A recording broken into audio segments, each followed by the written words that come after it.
उसे love marriage नहीं करना चाहिए। दूसरा, अब उसे अरेंज मैरिज नहीं करना चाहिए। वो यहाँ तो पता नहीं कब हो जाए, ऐसा हो जाता है जैसे कि वो अकेला बाबा जी की तरह है अपना जो अरे भाई कहीं किसी और कब उसका ट्रांसफर हो जाए कोई बात नहीं। अपना अभी मास्क हटा लें। कि आप सभी जानते हैं कि आज हमारे बीच में आदरणीय कौसर विधानसभा के एसडीओपी साहब, हमारे टीआई महोदय और जो अभी उमरा नाला चौकी में पदस्थ थे आदरणीय श्री विक्रम सिंह बघेल, जो कि एक शासकीय प्रक्रिया है, प्रशासन की एक प्रक्रिया है कि सबको एक नियत समय तक कहीं ना कहीं अपनी सेवा देना रहता है। और इसी क्रम में उन्होंने अपनी सेवा उमरा नाला चौकी क्षेत्र में दी और आज सभी स्टाफ की ओर से, हमारे क्षेत्रीय स्थानीय जनप्रतिनिधियों की ओर से उनको विदाई का कार्यक्रम यहाँ पे रखा गया है। मैं बघेल साहब के कार्य को जब से मैंने देखा, मैं जब से वे यहाँ पदस्थ है, मेरा बहुत जल्दी उनसे परिचय हो गया। सबके अलग अलग अनुभव हो सकते हैं कि साहब से उनका व्यवहार, साहब की कार्य करने की शैली उन्होंने कैसी देखी, सबका अलग अलग रहता है।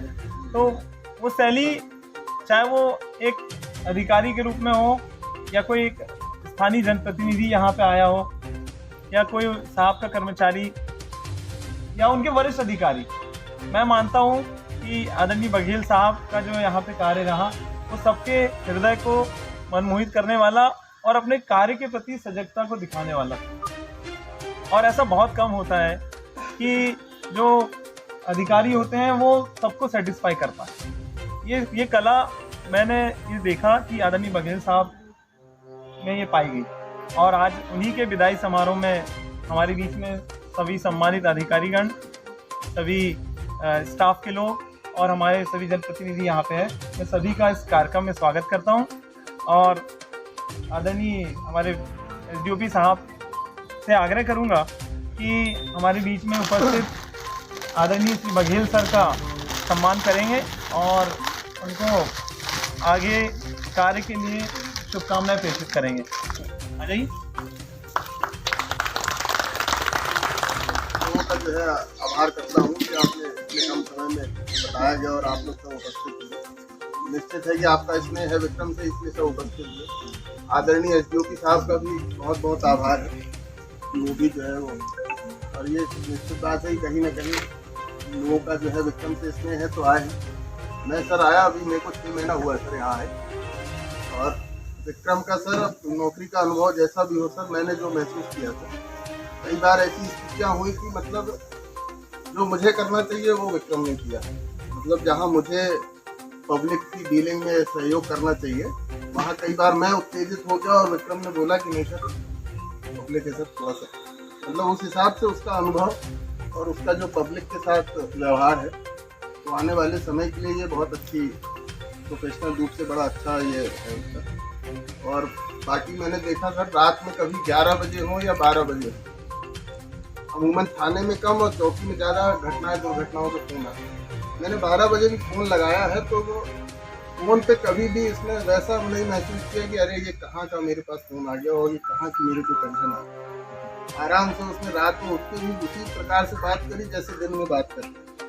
तो ये जो है वो पुलिस के हिसाब से उसने ये सारी चीज़ें बड़ी अच्छी है और मैं उम्मीद करूँगा कि आगे भी जो है इसी तरह ये काम करता रहे। आने वाले भविष्य के लिए इसको शुभकामनाएं देता हूँ। जय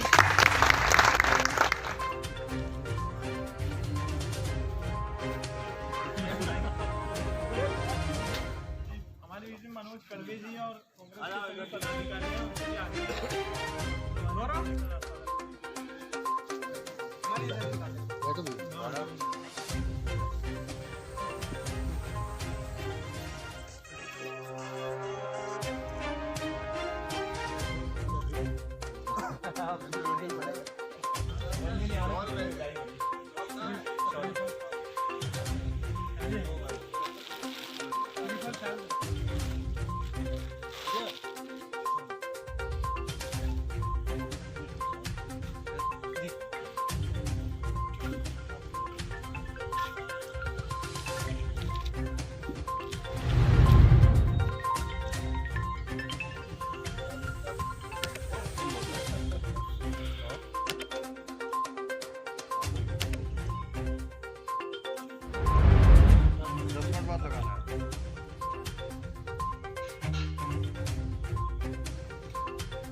बहुत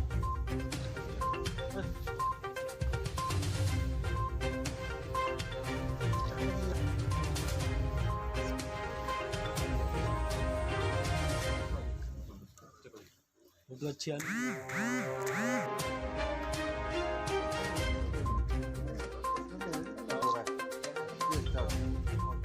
मैं बताऊं अब यार क्या करते हैं।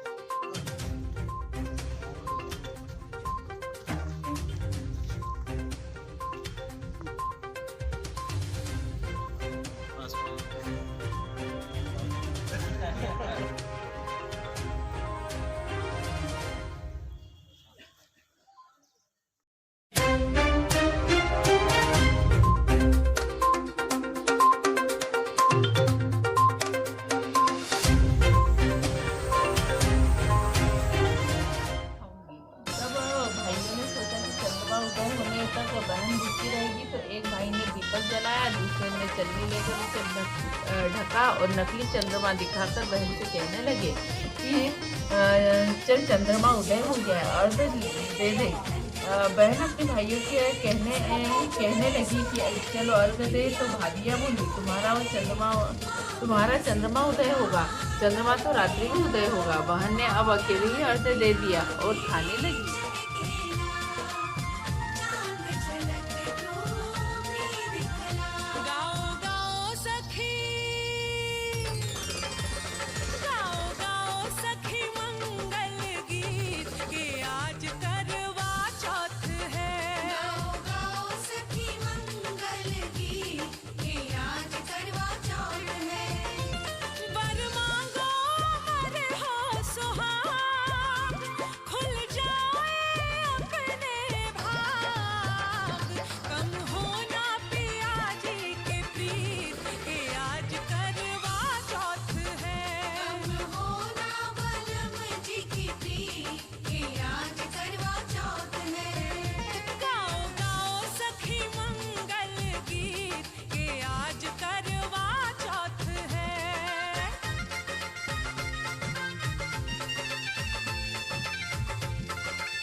मेरा मायका और ससुराल दोनों मध्य प्रदेश का है, जो महाराष्ट्र की सीमा से लगा हुआ है।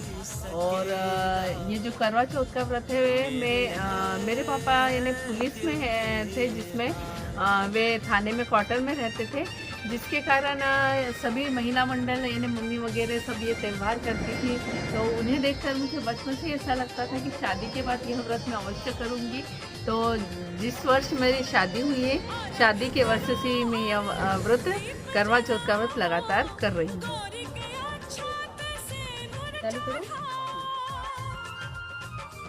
आज पूरे विश्व में करवा चौथ का व्रत मनाया जा रहा है। मैंने भी आज करवा चौथ का व्रत रखा अपने पति की दीर्घायु के लिए और सुख शांति और समृद्धि के लिए। बचपन से ही मन में एक कामना थी कि मैं भी जो हमारी भारतीय संस्कृति में पूजा पाठ और त्यौहार मनाए जाते हैं, तो उन त्योहारों में मुझे सबसे अच्छा करवा चौथ का शुभ घड़ी जाए नबी के आज करवा चौथ है। हो गाओ गाओ सखी मंगल गीत के आज करवा चौथ है। हमारे माननीय नेता कमलनाथ जी के निर्देश अनुसार हमारे युवा सांसद नकुलनाथ जी के द्वारा ये निर्णय किया गया है कि क्योंकि वर्तमान में जो किसानों की समस्याएं चल रही हैं और जो महंगाई बहुत तेजी से बढ़ रही है, चाहे हम डीजल, पेट्रोल, गैस या खाने की तेल की बात करें, जितनी हमारी महंगाई इतनी तेजी से बढ़ रही है और किसानों के साथ में सबसे ज्यादा अन्याय हो रहा है कि आज जो किसानों की फसल है, चाहे मक्का है, चाहे सोयाबीन है, उनके मूल्य नहीं मिल रहे हैं। और नकुलनाथ जी के द्वारा इस बात को पहले भी उठाया गया और सबसे चर्चा की गई, लेकिन मक्का की खरीदी की कोई व्यवस्था राज्य शासन के द्वारा छिंदवाड़ा में नहीं की गई और अब दिनों दिन मक्का के रेट गिर रहे हैं। सोयाबीन 12,000 बिक रहा था एक महीने पहले, आज 4,000 रुपये पर आ गया है। तो किसान भाई हमारे परेशान हैं और इस सब चीजों को लेते हुए नकुलनाथ जी ने ये निर्णय किया कि चूंकि इस समय संसद की कार्रवाई भी नहीं चल रही और संसद में भी किसानों की बात नहीं हो पा रही है, इसलिए उन्होंने निर्णय किया कि वो स्वयं छिंदवाड़ा में अपने किसान भाइयों को एकत्रित करके उनके साथ में चर्चा करके और आंदोलन करेंगे ताकि ये जो उनकी समस्या है इस पे राष्ट्रीय स्तर पर ध्यान जा सके। तो नकुलनाथ जी के आने से ये किसानों के अंदर बहुत उत्साह है और आने वाली 29 तारीख को इसी को लेकर पूरे जिला स्तरीय किसानों का आंदोलन और महंगाई के मुद्दे पर, किसानों के मुद्दे पर जो हमारे विकास कार्य कमलनाथ जी, नकुलनाथ जी के द्वारा कराए गए थे उनको रोक दिया गया है। भाजपा के द्वारा छिंदवाड़ा के साथ जो सौतेला व्यवहार हो रहा है, इन सब मुद्दों को लेकर हमारे माननीय नेता नकुलनाथ जी इस आंदोलन का नेतृत्व करेंगे और अभी इसके लिए बहुत उत्साह है पूरे जिले में और पूरे गांव-गांव में हम लोग किसानों से चर्चा कर रहे हैं। सारे किसान वहां पर आने के लिए तैयार हैं और 29 तारीख को जो है नकुलनाथ जी के नेतृत्व में एक बहुत बृहद आंदोलन होने जा रहा है। इसलिए मैं इस अवसर पे सभी लोगों से अनुरोध करता हूं कि आप सब भी इस निकम्मी सरकार के खिलाफ में अपना आक्रोश जो आपके दिल में दबा हुआ है उसको आप बाहर लाइए और बाहर आके और आंदोलन में शामिल होके हमारे जो आंदोलन हो रहा है कांग्रेस पार्टी के द्वारा इसको आप सफल बनाइए। और निश्चित रूप से आज नकुलनाथ जी जब इसका नेतृत्व करेंगे तो इसका कुछ ना कुछ परिणाम अवश्य निकलेगा। तो मैं आप सब पुनः यही विनम्र निवेदन करता हूं कि आप सब इस आंदोलन में सफल होकर इसको शामिल होकर इसको सफल बनाइए।